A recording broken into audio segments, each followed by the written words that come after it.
And now we're live. Hi, Crafty. All right, people. So welcome to Aussie Craft Distillers Shooting the Shit. And I'm live from the caravan because I cannot be fucked going to the shed. I've been driving all day. So that's my story.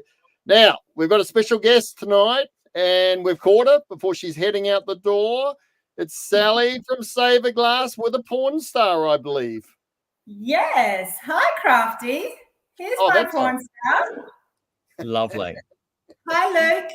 Hello. Hey, Lovely Sally. to Welcome. meet you. Cheers. Welcome. So, for those who may not be aware, but I'm sure everyone is, Sally is from Saverglass, and we're going to talk about glass tonight, aren't we, Luke? More glass. Lots of glass. So, let's rip into it. Let me put my arms down. Let me reposition my...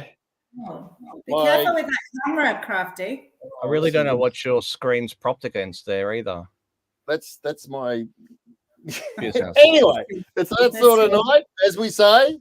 It's a cross between Joe Rogan and Graham Norton, as Luke always says. Without any of the talent. Without any of the talent, people. Without any of the talent. It's a talentless show. So, Luke, what are you drinking, mate? I'm actually on the King Lake. Oh, you're back on King Lake. Oh, King Lake, because I noticed that they're about to release a new release of this one, which I can't remember what it's called, but it's the French Oak. Very nice. Which is lovely. Just show me the bottle, Luke. Upside down. Oh, I don't want to go too far up. Hold on, let me put the lid on. No. I think that would taste nicer in a Saverglass bottle. So you can tell. How can you tell that is? I think I can tell, and I don't want to offend anyone, so I have to be very, very careful. However, show me again. It might be ours. No. I better be careful. It could be our Neos. King Lake could be our Neos. Yeah, I think it's our Neos. We'll have to ask Chantel and find out where she got her bottles from. Yeah, I think it is. I think it's our beautiful Neos bottle. Well done, Chantel. Very well. And I'm drinking because I can't be asked going to the shed, and I had one of these in the caravan. This is a Ben Osborne Special. It's a GNT. And it's not in a bottle. It's definitely not in a bottle. It's in a can. And can I tell you anything about it? Nope. And doesn't matter. Well, knowing Ben, it'll be one of his nice gins, and he probably makes the tonic, no doubt, because he makes bloody everything, doesn't he? We should say where Ben's from, because we're talking about Ben from Local Spirits, Local Spirit Co. and Unicorn Elixir. Go back to, I think, episode 3 or 4. Way back when we first spoke to Ben. And if you go to the Sydney Easter show, you'll see him and me there. Because I always get roped into working for him at the show. That's before the days we came professional, Luke. I still get roped into doing it. And when did we become professional? Yeah, no, we're not. Anyway, we digress. Right, so let's get back on topic. So Sally's looking very French, and she's got a lovely bottle of something on the side besides the porn star. What is the blue bottle, Sally? Well, the blue bottle is the Papa Salt bottle, which you would have seen recently. Yes. So this is the team of Papa Salt, which is Margot Robbie and 4 of her partners. And they're all based in LA. So do you want me to describe the bottle and how it originated? Is that a good idea? That's a great story. Yep. All right. It's a beautiful bottle. So it's all done in France. The design is the brains of the gorgeous boys at Squad Inc., who are the Squadrito twins. So it's to look as washed up from the coast as possible. So it's been coated in a really pretty blue-green colour. We had to do trials to get the colour right. It's got some nice handles on the side, which you may not be able to see. Okay, yeah, like that sort of, sculpted. Concave. Yeah. Concave through here, which is a very difficult glass manufacturing technique. Mm. Very lightweight, so it's under 600 grams, which is very innovative and fashion forward for this time. And then the finish around the bottle is uneven, just to give it that very authentic look. And we have Papa Salt here embossed, and then the logo has been embossed as well. And then that has been pad printed, boys, in our factory in the north of France, which means that someone in our factory is pad printing every single bottle by hand. Oh, wow. Yeah, so it's gorgeous, and they're incredible. They're an incredible bunch of people. They all come from the film industry, and they're really incredible. So we're very proud of the Papa Salt. It's a beautiful package, and they're now going into different capacities, the little one and the bigger one. So they've just launched into the UK. You may have seen that on social media. God, that poor sod who's having to stamp print every single one of those. Yeah. That's a lot. Yeah, but he's French. He's French. He doesn't care. It's like, I don't care. I don't care. You could be French, Crafty. Do that again. It's a beautiful package. It's one of the nicest packages we've done. But I want to. Is that sort of pushing? So that being quite a custom design and custom style.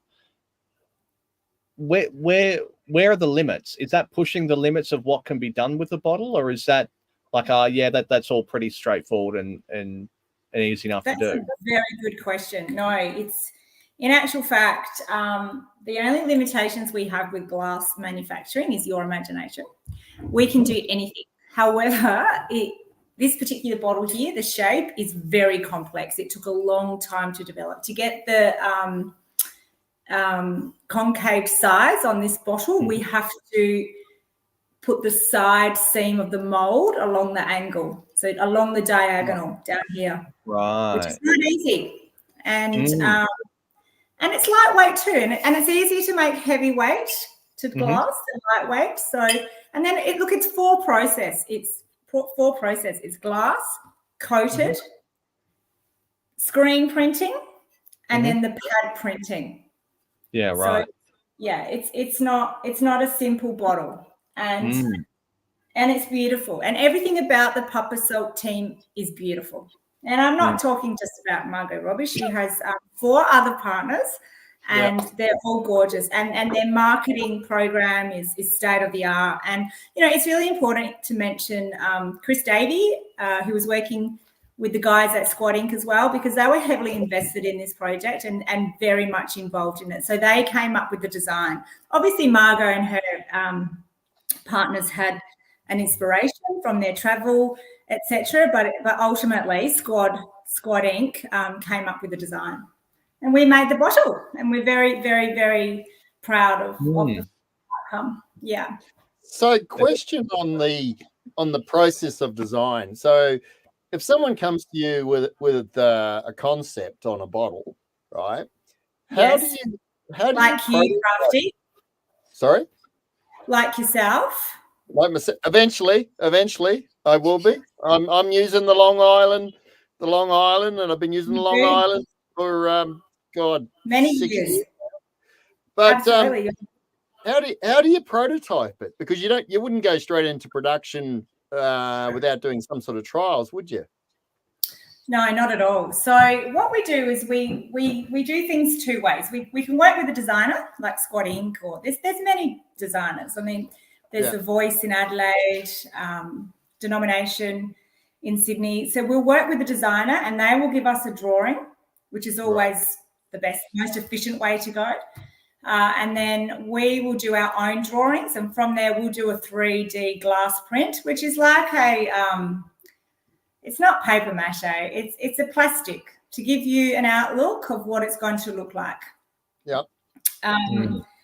And then once you're happy with everything in that particular design, then we'll develop most of the molds, and then we'll do glass sampling. We'll move to glass sampling stage. But our technical drawings are so sophisticated and detailed that most of the information is shown in there. And as you know, Saverglass was purchased by the Aurora Group on the 1st of December last year, and they have an amazing innovation and design arm of their company. So we can also utilise their services to do the design work now, which is a new part of Saverglass. We didn't have that element to our business before. We relied heavily on designers giving us the artwork. So, sorry, there was the Voice in Adelaide, and who was the other one you mentioned? Denomination, the beautiful Rowena at Denomination and her team. They're doing some knockout projects. So they recently designed this bottle here. So this is our bottle. This is the lovely Neil Bullock from Barossa Valley Distillery. It's our Yogi. So it's a carafe. I was going to say. Have you seen this? I know the Yogi. Yeah, that's the Yogi. It's gorgeous. So, it just shows as well that less is more. It's in our, when I say standard portfolio, it's one of the most luxurious carafes that we produce, and that comes with a price tag. So Neil would have had a consultation with Rowena at Denomination and her team, and they came up with this design. So it's related to his Scottish ancestral days at university, and it's our Yogi with a beautiful black elastic band, boys. And it has just won gold at one of the most prestigious international spirit awards. Wow. Yeah, so we work very closely with a number of designers, Voice being one. I don't want to leave anyone out, but Denomination, Parallax, Squad Inc. There's lots. Yeah, they do a good job, and they're awesome ambassadors for Saverglass.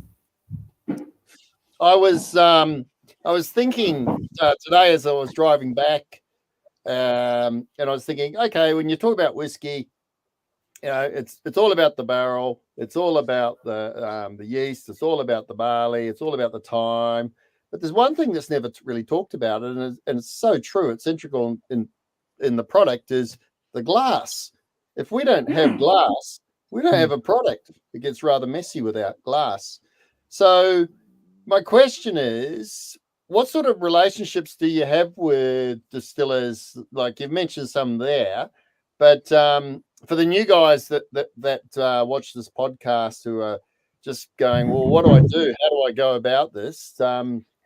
What sort of relationships? Sorry, explain that for me, please, because I can't. I think I understand. So, what relationships we have with our customers? Well, as you probably know, there's more than 700 distillers now in Australia, and we would work with most of them. Yeah. In some capacity, whether they buy a 6-pack of big 3-litre bottles or whether they buy 300 pallets. So we have very close relationships with our clients. They know what we do. We have over 300 designs this is our spirit portfolio, and it's just filled with different designs.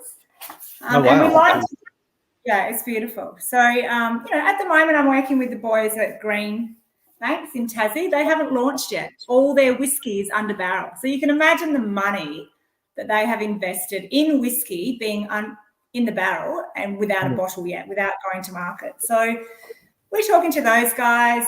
We work with Callington Mill. We work with Lark. We actually work with everyone. I was speaking to Craig Michael today. I know he's been on your He has, yes. show. Yep. He had a lot of fun with you. They're doing some right things as well, aren't they? Well, Craig and Russell and their beautiful wives they're just amazing. They're so generous. They're fun. They're loving. They're just really good people to be in the industry, and they come from without the industry. Like Craig's a geologist. So this is their bottle in our Martinique. I think I have the only bottle that's left in this actual series. Oh, wow. And I bought it at their launch. Yeah, which it's not open. I'm actually not a whiskey drinker, but it's not open, and it comes in a beautiful box. And I bought it at their opening in beautiful Bellarine. So to answer your questions, we have very good relationships with our clients, and we try to listen to what they want with their package and find the right bottle that we think suits their story, whether that's region or the products or the barrels they're using, or it could be anything. It could be anything. So with Neil's, it was all about his university days in Scotland, which I don't really want to know too much detail about that, because I can imagine that university days in Scotland were pretty wild. I would imagine so. Yeah, so I don't know if that answers your question, Crafty, but we're big on customer relationships, and they're important to us. And our message really at Saverglass is that we can do anything. We have super premium bottles, carafes, which are designed for cognac. We also have premium bottles. We've started to design some lighter weight bottles, which, something like this is 450 grams. Wow, that is lightweight. Unheard of. Unheard of. That's out of France as well? Yes, that is out of France. We have a factory. Well, we belong to the Aurora Group now.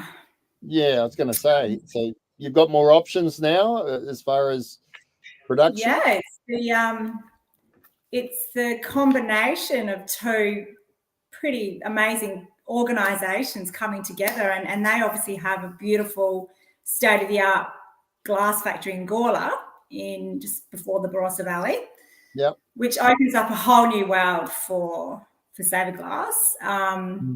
And then we have our 3 factories in France. We have one in Dubai, just out of Dubai, in a place called Ras Al Khaimah. We have a huge factory in Mexico, in Guadalajara, which is a tequila region. One in Belgium. And that's it, I think. Yeah, that's it. Wow. So, with an international company like Papa Salt, the global platform of Saverglass and Aurora Company is really valuable, because we can produce for them in Fouquet in France, and then the glass can be distributed to the regions that they're going into, UK, Greece, wherever. Yeah. That actually feeds nicely into a question from one of our regulars, Ian, asking, is there have you seen a push for glass to be more sustainably sourced and created? So can you talk us about the sustainability side? Yes, Ian. Yes. Hi, Ian. I know Ian, but I don't know which distillery is Ian from? I think he's just a passionate enthusiast from memory. That's good. I like passionate enthusiasts. Good questions too. He's always piping in with good questions. Yeah. Yeah. But sustainability. Yeah, I'm sure that's a big topic for you. Huge topic. Where do I start? All right. I can speak on behalf of Saverglass. Aurora is a publicly listed company, and they have I am so inspired and impressed with this gentleman's level of knowledge. His name is Anoop, and he's in the headquarters of Aurora here at Hawthorn. So he looks after the sustainability program for Aurora, and any questions need to be directed to him from that perspective. With regards to Saverglass, sustainability for our company is not new. In fact, in the 1980s, we were determined to become not just the leader in the design and manufacturing of glass products, but it was our aim to be the most environmental friendly industrial company as well. So and look, I can talk about this all night, so blow the bell when you're ready for me to wind it up. But last Friday, Saverglass was awarded the gold medal by EcoVadis, which is a company that deals with hundreds of industrial companies in Europe. So that has put us now in the top 4%, in fact, between 2 and 4%, because sustainability is not just CO2 emission in the glass factory. Sustainability relates to people, it relates to community, it relates to lots of different elements. In terms of the environment, we are in the top 2%. So France is up here in terms of how we produce glass. We are using, we're on our way to using hybrid furnaces. All our packaging it's the whole supply chain in Crafty and Luke. It's everything. Yeah, sorry. Back up. Hybrid furnace. What's a hybrid furnace? Sorry. Okay. So to put things into simple words, coal is bad. Okay.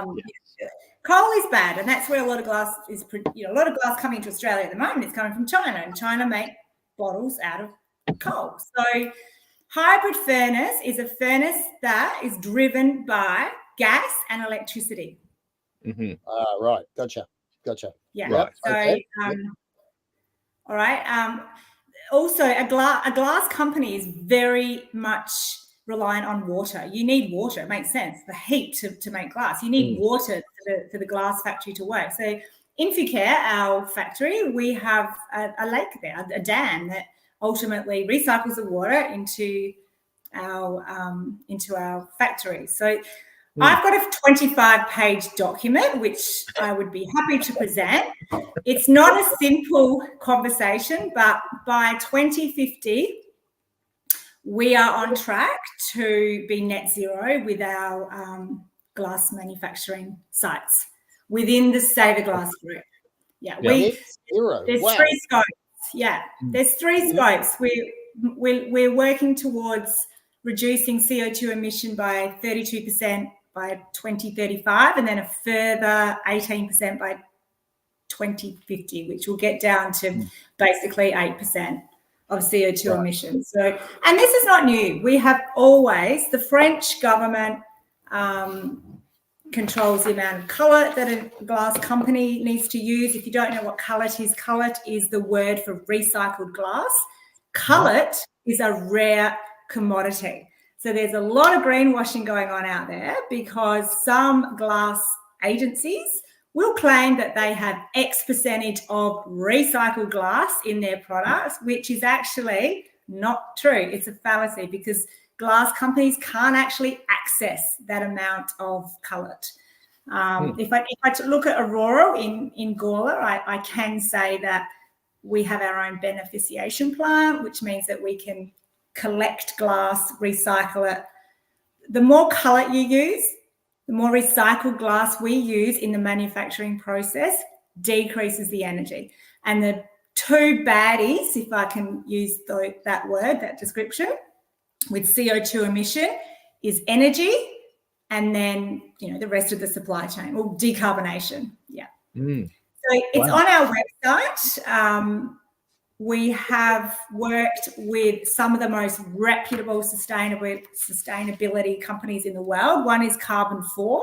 They look after companies like Air France, Toyota, Mercedes, etc.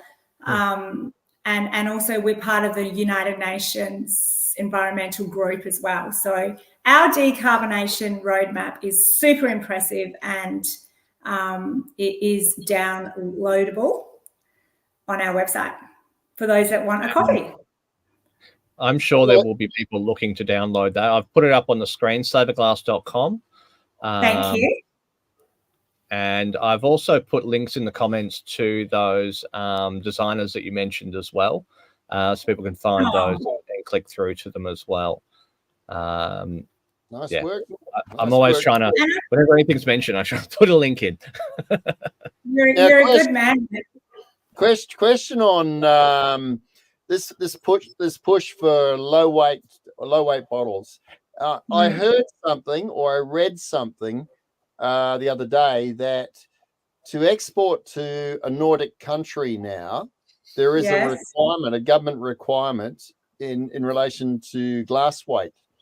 Have I got that right, or is that completely wrong? Have you heard of that? We hear it every day. Yeah. Okay? We hear it every day, every phone call. So sustainability is the new black. We can't hide from it. I'm very proud to work for a company that's at the forefront of this topic. To answer your question, yes, I've heard the same. Have I seen anything documented by Nordic government regulation? No. However, Right. we're very aware of it, and we have just released 3 new bottles, which we presented in Ballarat 2 weekends ago at the Victorian Distillers event, which was lots of fun. And one of our bottles that you would know, which is a world-class leader, is our Oslo. So it's basically, you know, the Oslo. I won't run and get one, but I do have one. So it's called the Solo. So low. How low do you go, Crafty? So it's made just for you, that color. yeah. So it's gorgeous. So we're not just a glass company. We can now well, we've always been able to decorate glass as well. So this has got a coating, no different to Papa Salt, but obviously a different color. So it's look, let's be really basic. It's basic, but it's not. But it's this Oslo without the thick, heavy base. So we have kept it similar silhouette, similar height, so it can go in the same cartons. It is without the thick, heavy base. It's much easier to manufacture heavyweight glass than lightweight glass. It's 457 grams. That is a massive reduction from our best-selling bottle, which is the Oslo. You know the Oslo. Yep. But further, sorry, what is that weight difference? So how heavy is the Oslo, the standard? Let's say, don't quote me on it, but let's just say 820 to 457. Wow. Okay. Huge. Yeah. That's a huge reduction in weight. So the weight is the base. Generally, you take the base out and you got lighter weight. So the thickness of the glass, the actual bottle itself, is that the same as the same Oslo? Yeah. The thickness of the glass. So see this bottle. This is Vodka Plus. This is beautiful. This is what's in my porn star. Time for another porn star. Where's your bell? Click my fingers then. Anyway, so I should run and get an Oslo, but it will take too much time. No, that's fine. Yeah, so it's smaller. It's everything is smaller, but it's the same height. And let's go one step further. It's not just available in the stopper cork closure. We have also produced it with an ROPP closure, which is what clients have been asking for many, many years. Because what is ROPP? What is ROPP? Good question. ROPP. And now I'm going to do a plug for Fever Tree. That's how we made the porn star. Right. With this mango passion fruit mixer. Anyway, an ROPP is a screw cap, but it's screw. Yeah. So is that a standardized screw cap? Less expensive, correct? Yes, and our clients can purchase the ROPP closures through Aurora Closures, and instead of paying roughly $1 for a stopper cork or $1.20, the ROPP closures are, well, look, don't quote me, but perhaps 20-30 cents. But I'm not a closure expert, so there's a massive decrease in the cost of raw materials there, and also a larger distillery can bottle them online very quickly, whereas it's not the same as stopper cork. So, and we've produced that in 500 ml as well. Yeah. So 450 grams, but we haven't stopped. When I was at the, sorry. No, I was just going to say, when I was at the ADA conference, I went to the Saverglass stand. That was fun, and there was a bottle that I loved. It was a lightweight bottle, and it was tall and thin, but quite cylindrical. And when you hold it, the lack of weight it's absolutely mind blowing. It really gets your mind going different ways. So I do actually have samples from Saverglass in my shed, and it's a little project that I'm working on because I love the bottle. It's beautiful. I do love the heavier weight bottles, but yeah, you got to move with the times. Things are changing, and those heavy bottles, you've got to reduce. I like both. Yeah. I love the luxury market in all aspects of life, fashion, everything. So there's a demand for both, and that shouldn't change. And in actual fact, and I'm not an expert in this, however, we're going to make the bottle anyway. So in terms of, we always think about tonnage in a glass factory.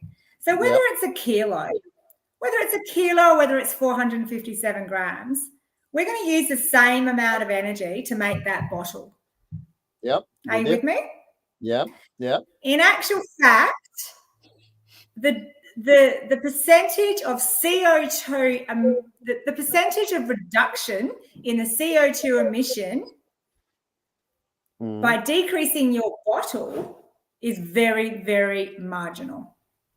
It's more to do with what the client is doing with their client. It's more to do with, okay, so if you're using a lighter weight bottle, then perhaps you can put 6 in a cardboard box instead of it becomes 3. A reduction in the delivery and the freight side of things, lower weight, lower CO2 emissions on a delivery fulfillment front rather than the manufacturing front.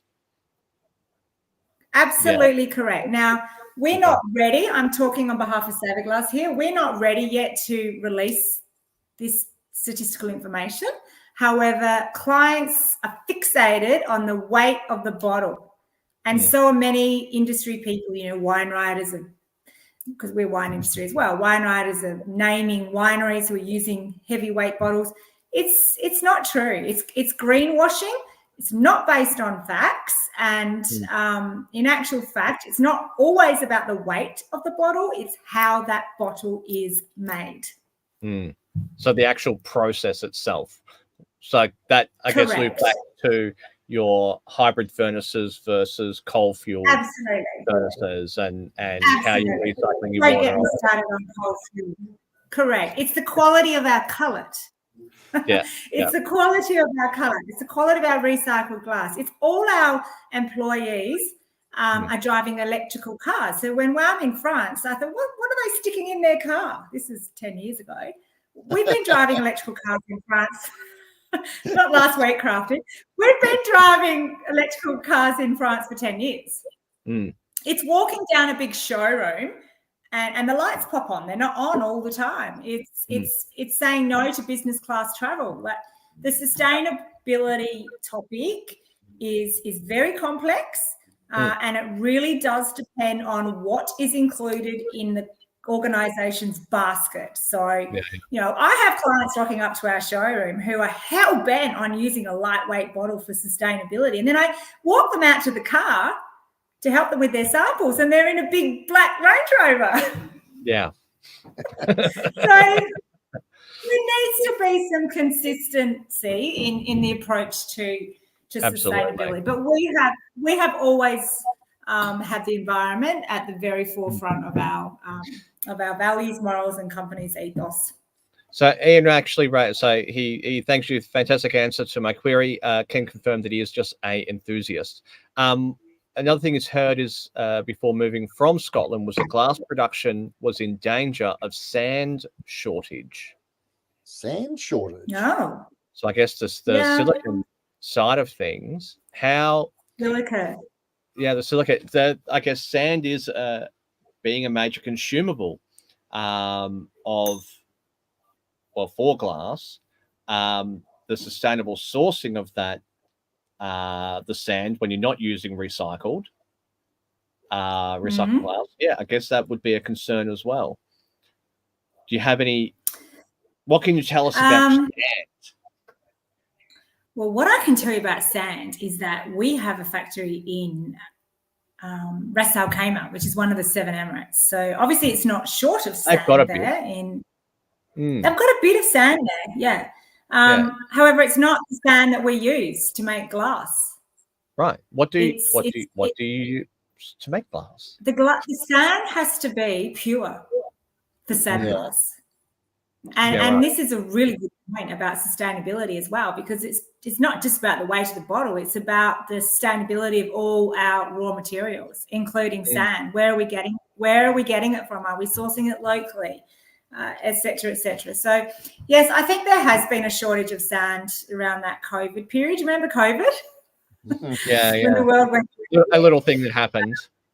Yeah, that little thing that happened, it changed the way we work. But yeah, I think we're all okay with sand now. The sand that a lot of other glass suppliers use, not Saverglass, has too much iodine in it. Right. Okay. So that's interesting then. So the Emirates have a lot of sand. That's I think one of the things that they're known for is the amount of sand that they have just laying around everywhere, and they're not even sweeping it up. Where do you get pure sand from? And that's one for the engineers. That's actually one for the engineers. There would be some sand sourced locally for our factory in Iraq, absolutely. I think some could potentially be coming from neighbouring countries, but I would need to get back to you on that one. That's all right. Yeah. That's one of those deep dive questions that I'm always like, there's a rabbit hole. There's a rabbit hole I can go down. It's a great question. And it's all about sustainability. Yeah, I was just going to say, this is quite fascinating because this is a completely different topic, Sally. So when you're talking about it, we're at the beginner stage of what is glass, and so you're taking us down a rabbit hole, and it's like, holy crap, there's a lot to making glass. There's a lot to it. So it's fascinating. It's really good. I had a question on the glass. The lightweight glass versus the heavyweight glass, the integrity, the crack resistance, the break shatter resistance, is it comparable, or are there compromises when you move to a lightweight?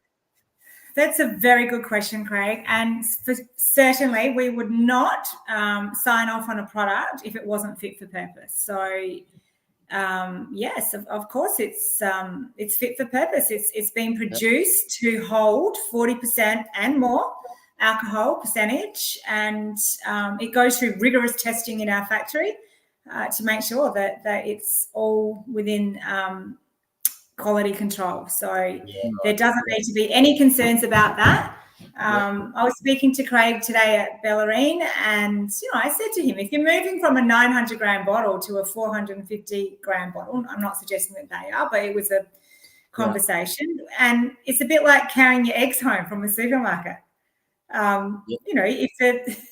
If you've got your eggs in a much lighter egg case, whatever they're called, you're not going to put two on top and walk with your dog with the eggs flapping along the leg, are you? They're going to break. So I think with a lighter weight bottle, although it is within industrial specifications to hold the alcohol, we're going to need to be careful.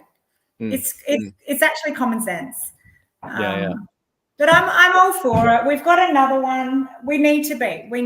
And we're very lucky, and I feel very grateful to work for Saverglass because we are looking at doing a lot of lightweighting with existing products. And by that, what I mean is that we can then offer the client a range of different products. So they can have the 450 gram, the 600 gram, the 800 gram, which works as a family.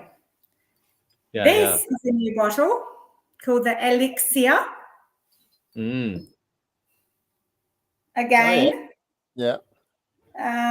This is about, I think it's about 526 grams. So very light. Yeah. So we're on to it. The bottle you liked, Crafty, is called the So Tonic. That's it. Is that suitable for spirit? It is suitable, of course, isn't it? It's gorgeous. So the tonic bottle has been hugely successful. That's on the front cover of our portfolio. Yeah, I love the look. Yeah. And can you see how the tonic has a thick, heavy base on it? Yeah. The So Tonic is taller, more slender, without this thick, heavy base. Yeah, and you pick it up and you go, wow, it's actually quite light. That's what makes a bottle suitable for spirit versus wine? What's the difference in a bottle between those two things? Such a great question, and I'm constantly answering this to multiple queries a day. So the fill height. So with a wine bottle, so every bottle has a fill height, which is super important. So with a wine bottle, you can fill, if you turn the bottle upside down, there's a Greek mark, which is called the epsilon mark. It's an E, the Greek E, and it might say 60 millimeters or 55. That's the fill height, which means you should fill the bottle to the top minus whatever that valuation is. And that's been controlled in our labs.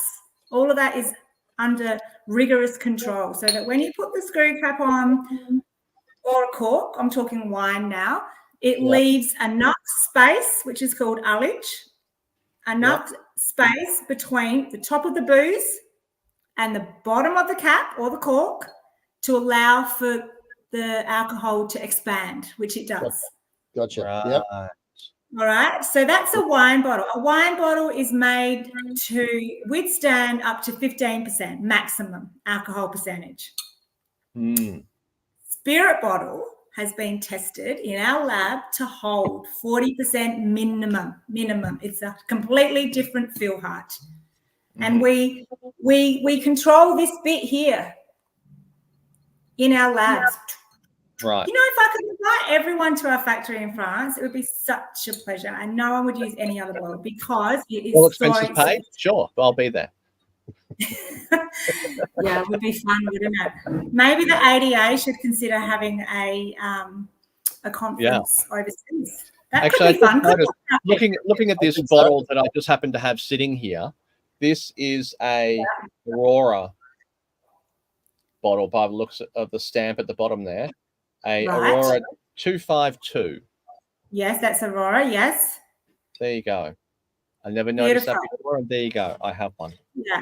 So that So will have a So that has a fill height. Yep. Fill height it's rated to allow for expansion of the liquid within that bottle. And that expansion happens with what? Heat, pressure. Correct. Climate. Yeah, right. Okay. Yeah.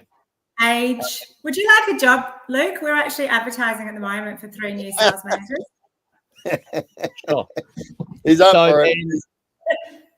And I'm assuming that the expansion rate of a wine versus a spirit at a different ABV. Yes. So it's greater expansion on the higher ABV. Is that absolutely? Yes. Correct. He's good. Round of applause. He's really working that lane tonight. Wow. Oh my God, I feel a headache coming on.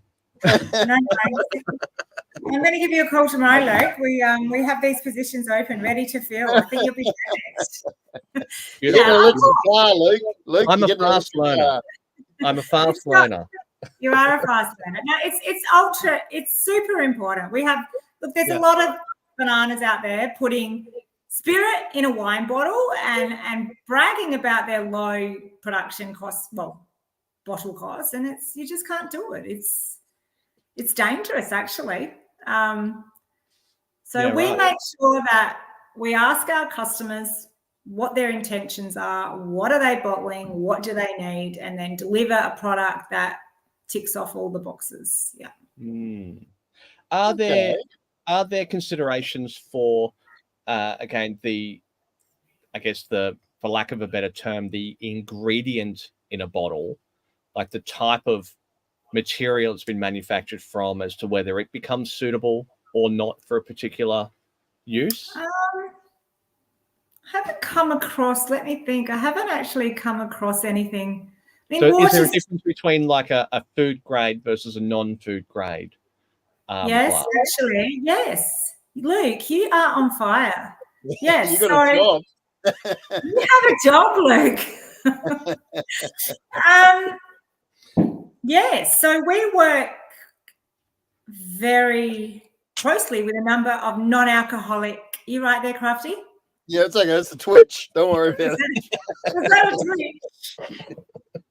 Very You should aggressive drink more. twitch. You should drink more. Luke, we work with a number of non-alcoholic companies. In fact, that segment is growing all over the world. We are very lucky to work with the Liars Group, who produce 100% non-alcoholic products. And yes, we have to be very careful with glass because it doesn't have any alcohol in it. The fact that it doesn't have any alcohol in it makes it very special because, because the alcohol, as you know, when it goes through the distilling process, can kill off any little bugs hanging around like Crafty just had in his caravan. So yeah, they cannot use stopper cork closure because of that. It's not a tight enough seal. Right. So we I can't say what I would like to say, but actually we are working very closely with them. They're awesome people, and they use a screw cap finish on our glass for that reason. So yes, I think the answer is yes. We do need to know what's in the bottle, and that often, probably not so much ingredients, but the fact that that's non-alcoholic, we do need to change what we offer them. Right. Other than that, I mean, there's been some people, Luke, that have had sediment in the bottom, whether it's I don't know, pulp from a passion fruit, only because I'm looking at the empty glass with passion fruit in it, but where you might suggest a coloured glass as opposed to white flint. But yeah, we do like to know. There you go. There's a word I've heard before. Flint. Flint glass. We often hear flint glass. Must be flint glass. Must be flint glass. It must be high quality. Explain to the viewers, what is flint? Okay. White flint glass is clear glass. I'm just ordering another drink. Sorry. Bring it to me. I think she just texted Margot and said, Margot, I need another bottle. Can I just say that I had the pleasure of meeting Margot and spending an afternoon with her, and she is just quintessentially Australian. She is so gorgeous and so talented. She is just as beautiful on the inside as what she is on the outside, honestly. That's nice, because normally you hear that celebrities are assholes when you meet them in person. Not at all.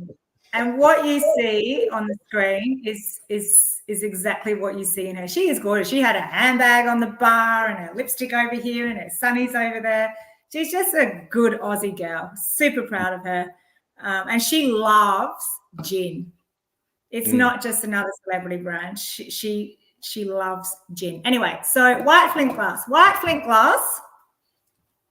This is really nice, this vodka. I've got that in my drink. So white flint glass is the purest of glass that we manufacture. All right. What else do you want to know? It doesn't have any additives in it. To get the pure white flint glass, which we call XO quality grade, you need to have less cullet. I was just going to say that was going to be my question. So you're reducing the amount of recycle in there, right? Correct. Yes. Yeah. Well, look at this. So it's a premium. We all have favorite. We do all have favorite customers, and I've got many. In fact, all of our customers are my favorite, especially you, Crafty. Oh, thank you. But the Messenger family in Tumblegum, Paul Messenger, his beautiful wife Mandy, and 3 divine daughters, and Quentin, the hot distiller from Martinique. They've been using. It's not all about my there, Robbie. Should I play the whistle now? I've just got visions. You were going to say he's what do they call it? Cabana boy. Come to cleanse the pool. Yeah, the pool boy. Right, boys, keep this above. I didn't mean that. I'm going to be on my best behaviour. What's the time? How long have we got? We don't have much long. We've got to hang in there, boys. Carry on. Or the whistle's going to blow. Yeah, all right, cubic, Saverglass cubic. Yep. This is extra white flint, and it is produced with the highest quality glass, Yeah, raw materials to make this glass. We're not, whilst we have to watch the percentage of color, customers can't have everything. Yeah. Is there a product that you have that is 100% recycled? Is that a possibility? Impossible. And don't let anyone tell you that it is possible. It is simply not true. Right. So there just isn't enough color. There just isn't enough color available to do 100% recycled glass product. Color is a rare commodity, and it is regulated by the government. So there's a lot of agencies. There's a lot of glass agencies. They're not a glass factory. They're an agent. They're sourcing glass from all different factories all over the world. They will proclaim that they are environmentally friendly and that they are using X percentage of recycled glass, but they don't have any facts on this. To my knowledge, they cannot be using 100% recycled glass. Right. So what would you say it would be the highest percentage of recyclable that you would be able to get? Depends on the factory, the bottle, and the colour of the glass. So there's a higher percentage of colour in coloured glass, which is antique green, which is another innovation we're doing. We're doing a lot of our bottles now in antique green glass because it has a higher percentage of coloured, which reduces energy. Is there then a trade-off between generally when something is using more recycled product in it, there is also an exponential growth in cost per unit as well? Would we see that in that an increase in cost per unit? I do know that sustainability comes at a price. Yeah. Which a lot of customers aren't prepared to pay, by the way. No, it is a trade-off, I think, that has to be made. There's obviously a lot of cost in the recycling process. And then, I mean, you see it everywhere. People are not prepared to pay for the 100% organic or the 100% recycled because it is just so expensive to get to that point. Comes down to what you knowledge. Yeah.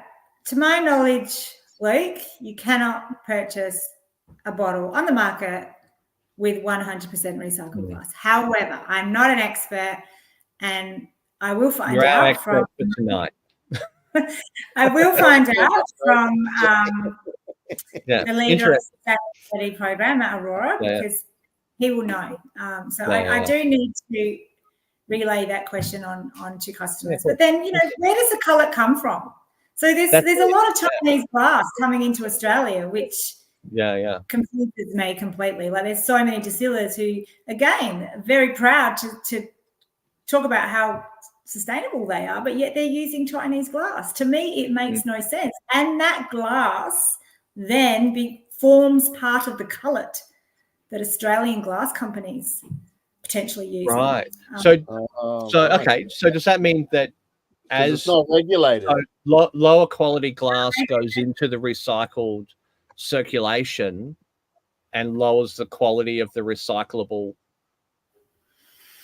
Well, again, I'm not an expert on this. However, I've visited glass manufacturing companies in China, and there's a blend, there's a mix of different manufacturing processes. However, mostly it's coal. And I love Chinese people. I love Chinese food. I love the Great Wall of China. I love everything about it, lines, everything. However, the factories are dirty. It's all dirty. They have to add different spices to get clear glass. We know this. It's a fact.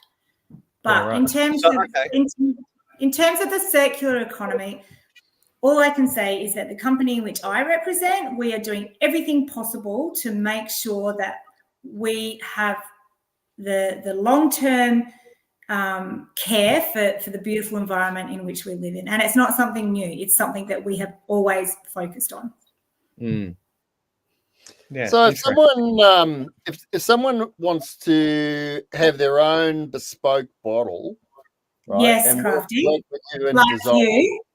what's the minimum order quantity for a project like that? Okay, so the minimum order is 30,000 units. So for something like Papa Salt, Yeah, that's small change for them. yeah.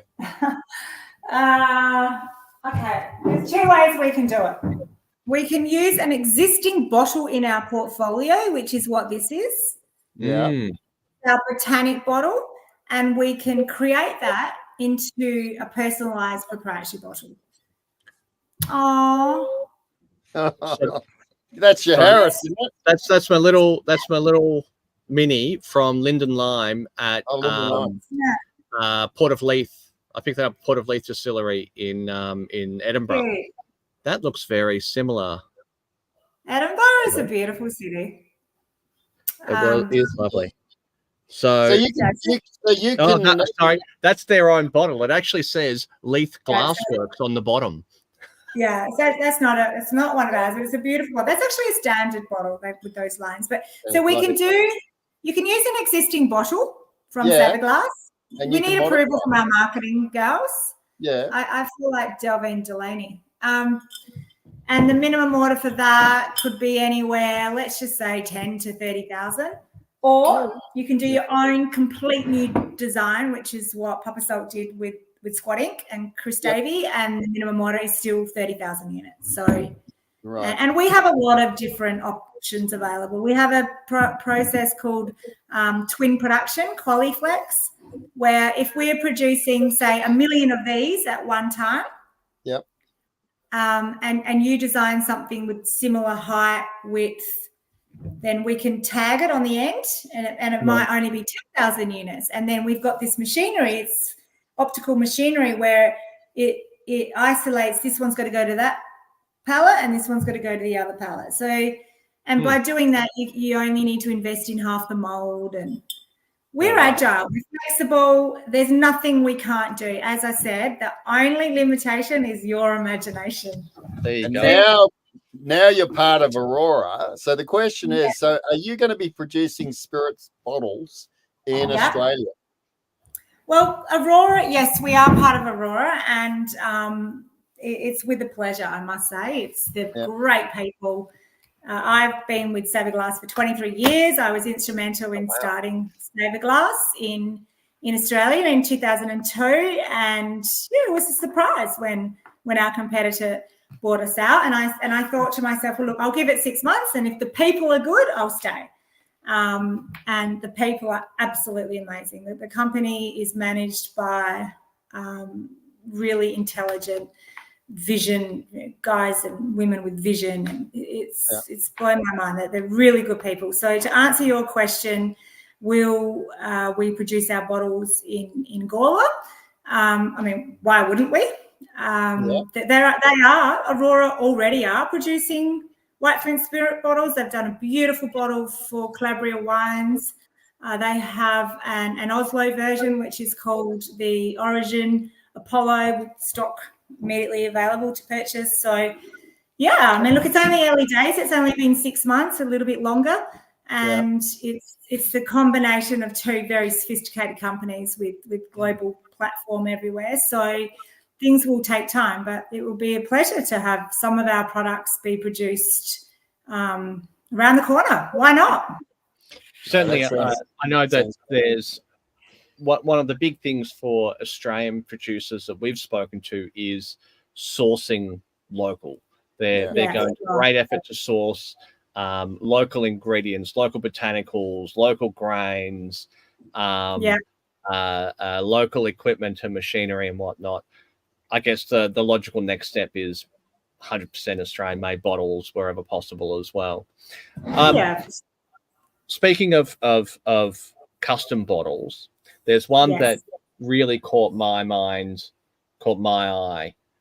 from the guys at Burley. They apparently custom designed this bottle Yeah. I don't know where they got it made though. And I'm just gonna. I do. Sorry. If I was a betting woman, which I'm not, can I just see? It's really hard to see. It looks like China. I mean, I'm sure it's China, but I don't know, and I don't want to offend it. I can't see any labeling on the bottom there. Is that Burley? Is it a Burley, cannabis? No, Burley up in Burley Heads. Yeah. Yeah, up near Byron. I worked with it. My dad lived in Burley Heads, Really so I know good gin. Burley Heads very, very well. So, and do you like that bottle, Luke? It's very interesting, and it's. Yes. I saw this first at the Sydney show, and they stand at the show against all the other spirits producers. People flocked to the interesting bottle, right? Versus a standard bottle that, like, people are like, oh, that's fancy, I'm going to buy that, purely based on the bottle. Yeah, so I found that really interesting. I'm going to comment on that. Just comment on that quickly. So I use the Long Island square bottle, and there it is. There it is. Beautiful. Je suis. I am. I love that bottle purely because it gives me so much real estate that I can work with, and that's a 500 ml bottle, and that can sit right next to a 700 ml bottle on a bar and hold its own from a size perspective. And that bottle's got so much presence. I didn't want to make Scotch. I didn't want to look like Scotch. Don't want to taste like Scotch. Nothing Scotch. Nothing I've got against Scotch. You're good, Luke. Yeah. There's a 700 side by now we side. segue into another interesting bottle. What's that? So that's the Imbue. Yes. Distillery mixed sheared. He's got this beautiful bottle. It's a very square profile on it. China. With a very... Oh, fuck, I can't read that. It's too dark in here. Jesus, I need some fucking light. I can't see shit.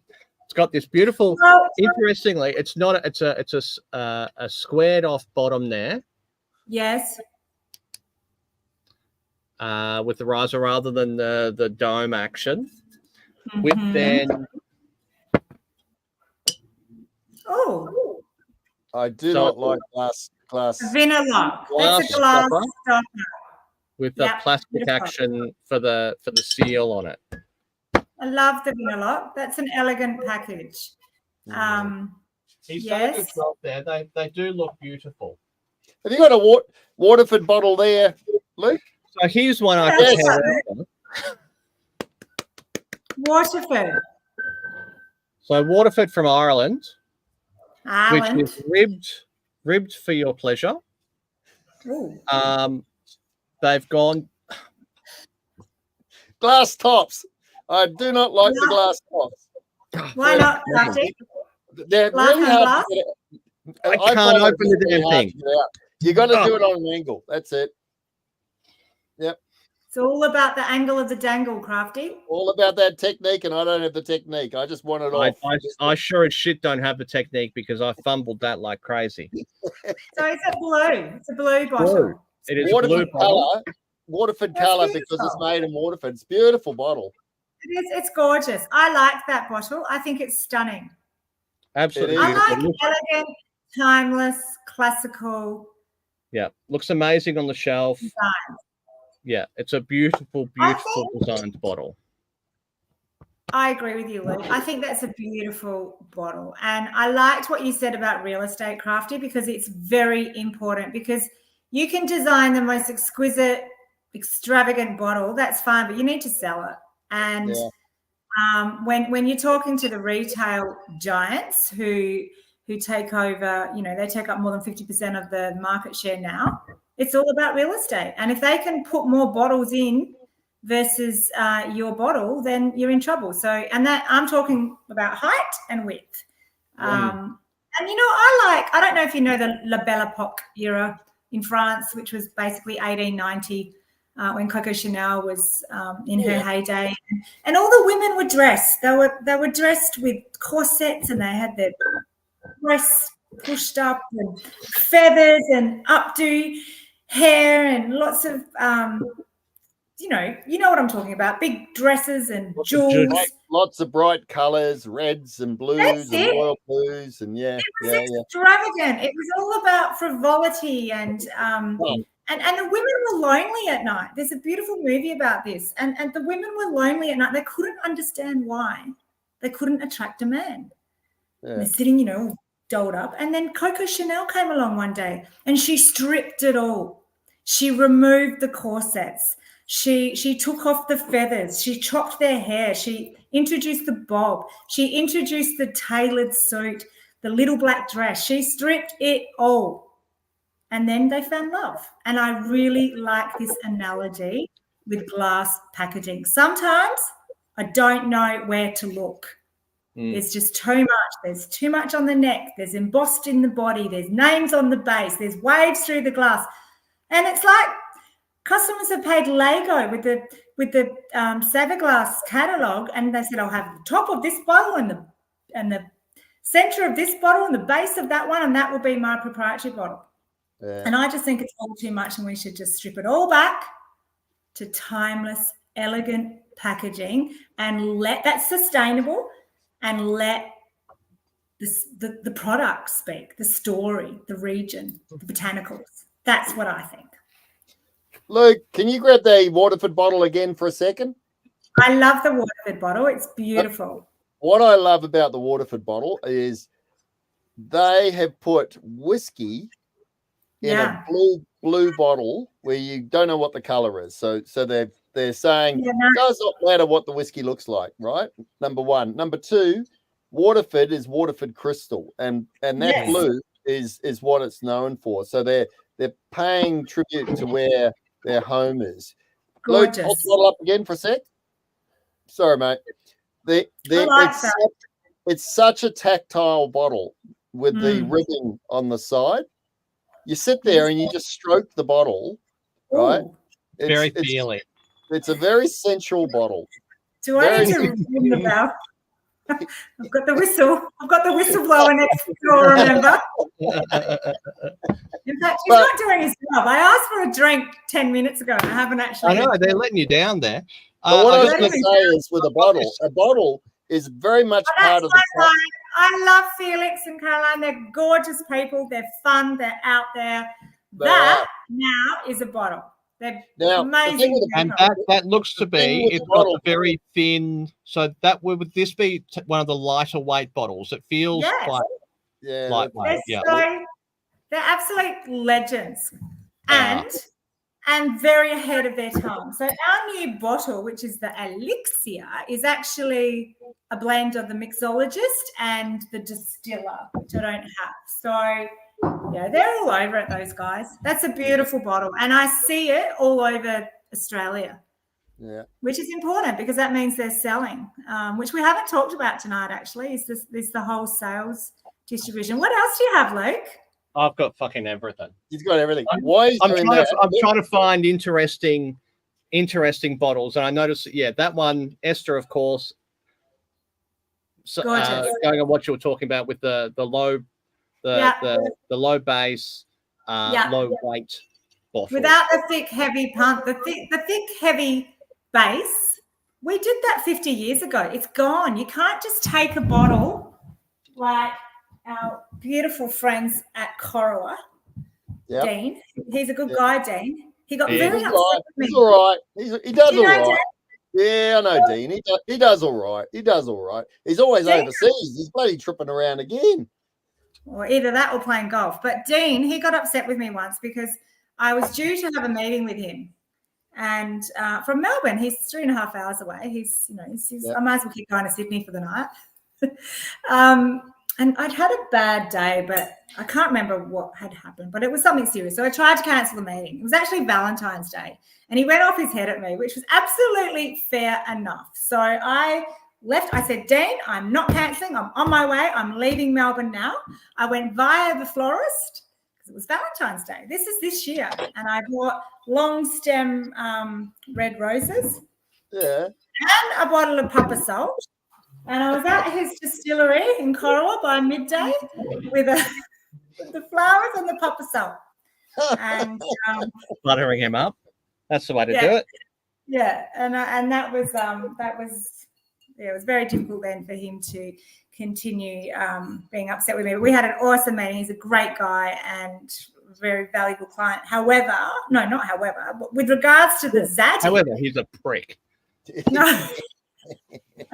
Love Dean. Dean's going to ring me in a sec. The Zadig was a philosopher in France in the bygone era. Right. Don't quote me, but maybe 18th century. Zadig loved lines. Not the lines you like, Crafty. Lines, like geometrical lines. So this is a bottle that's designed with angles, okay? So the angle of the neck marries with the pointed punt in the base of the bottle. It's not made to simply whack a thick, heavy base on it. It makes no sense. So this was designed 10 years ago, minimum, and it's available in 50, 200, 5, 7, 1 litre, and lightweight. So we've always done lightweight glass. It's just the market didn't want lightweight. Right. So we have lightweight options. So I'm going to say something because I tried to squeeze it in and it just got railroaded. Squeeze it. So squeeze it for me, design is a big part of is that me or you? The line's bad. Oh, it was you. Can you see us? Yeah, I can see you and I can hear you. Okay. Excellent. So what I was going to say is design to me is fundamental for the whole package. It's so important, good design. And to me, it's also part of the whole experiential thing. So if you've got a good bottle, a good label, then when people get that product, they're in a good mood even before they taste the liquid. Do you agree? I agree. Absolutely, I agree. I mean, I'm a luxury purchaser and I think the design sells the first bottle. It does for me.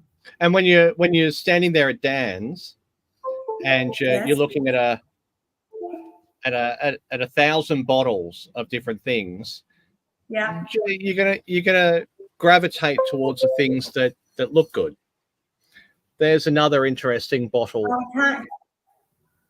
Yeah. Manly Spirits, Coastal Stone, where they've got this, again, feely action going on with a stone and wood cork stopper. Sandstone too. Sandstone. Coastal sandstone, I would imagine. I haven't seen that bottle. Can you just show me? Has it got some dimples in it? Okay. Got dimpling. Is that decorated, Luke, or is it in the glass? It's actually in the glass. It's molded or shaped. Right. Okay. That would be in the mold, right? Yeah. Yep. It does feel. It is still quite heavy, but it doesn't have a thick base on it. No. They're getting torch out again. So I know Vanessa. She's a gorgeous lady. That's not one of our bottles. I'll have words with them about that. You have a really large collection of bottles, Luke. I've barely scratched the surface. I have quite a number of bottles from all over the place. I was going to bring up this one here, which is so this is the finger lime gin with little balls of finger lime caviar, as we've learned that it's called. With this whole, you can sort of see there, it's got the sculpted on both sides, very thick base on it. Yes. With he wants the job, Kelly. He wants a job. It's clear he wants I a think job in glass. we need to chat, Luke. Yeah, that's a nice bottle. It depends on what you like, I suppose. It's, Indeed. But it just goes to show that almost anything is possible. Almost anything is possible, isn't it? Yeah. Wow. So the best way to figure out what is possible is that to just call you, email you, and figure out, start the conversation. How do people go about it? I am available for anyone to contact me at any time. Most people know who I am. My Rastay, who's this? Rastay produces really classy with geological features. Yeah. Bottles is beautiful. Glass is beautiful. I'm always available. Like an ammonite in there. Yeah, it's beautiful. Yeah, it's pretty. There's also beautiful bottles.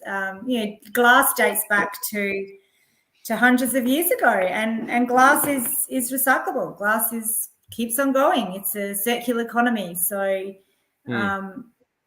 anyone can call me. Obviously, I'm very approachable. My details are on our website. Most people know me anyway, and I love the industry. Thank you two rat bags, for accepting I'm glad we got you on. Thank you for joining Crafty, can you show our photo, Crafty? Crafty and I had a great night at the ADA. Can you show our photo? We had a beautiful photo together. Keep talking. I'll find it. It won't take me long. Oh, God, this could take forever for it to find it. Crafty and technology are not... Oh, fuck. So are you in Melbourne, Luke? I'm in Sydney. You're in Sydney, Yeah, so I'm in Sydney. I live just down the road from where Crafty actually lives. Yes. So yeah, that's how we met during COVID. We bonded over driveway drinks. Hold it up. That's not us. Hey, Crafty. Oh, I lost it. You've got to be careful with what you show. I had it. Here we go. April. Love it. It's a great night. We're very, very, very thankful for the Australian Distillers Association, everything they do for our amazing industry. And thank you to you two as well. You're good boys and everyone loves you, and you've created a really enjoyable platform for people to tune in on a Thursday night and talk shit. That's it. It's what we do.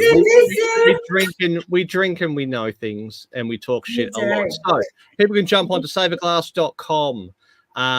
It'll automatically put on the /EN for you, unless you're actually in another one of the global locations that Saverglass serve. So saverglass.com, hit up Sally, or you can just reach out to us and we'll pass on Sally's details for you as well.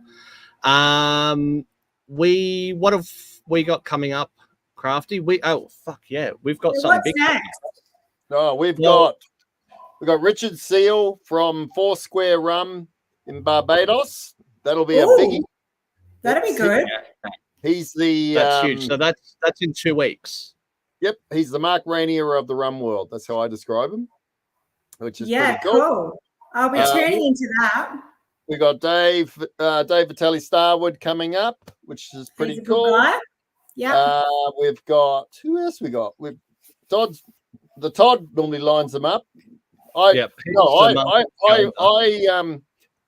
reckon he stacks them. That's the best way to describe it. You find them, I grind them. Right, you find them, I grind them, Crafty. And we do have a big announcement coming up very, very soon about our first actual fight club that's going ahead. Stay tuned on our socials for links to that to buy your tickets very, very, very fucking soon. So that will be awesome. Whiskey Fight Club, and let's just say it's some. Oh, all right. Oh, there it is. I was just teasing. Do it again. Oh, there it is. Coastal Stone. Dave the Decimator versus Crafty the Cruiser. Whiskey Fight Club live 21st of September.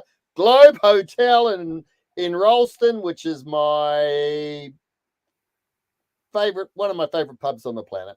I'm just saying. That is a good pub. So we'll I've be been there. We'll be putting up all the links to buy tickets very soon. Ralston is about 3 hours outside of Sydney. So if you can get there. It's going to be fucking awesome. Sally, thank you so much for joining us. We had Thank you, a great Lucas. chat. I've learned a lot. I'll hit you up for that job. And if everyone else can hang around for our awesome sponsors, including Saverglass, one of which is including these legends at Saverglass. Oh, that's nice. Thank you, guys. You do so much for the industry, and everyone is very grateful of your sense of humor. Awesome. Thanks, Sally. Go and have a Cheers. Ciao, ciao. I've got my hot date now.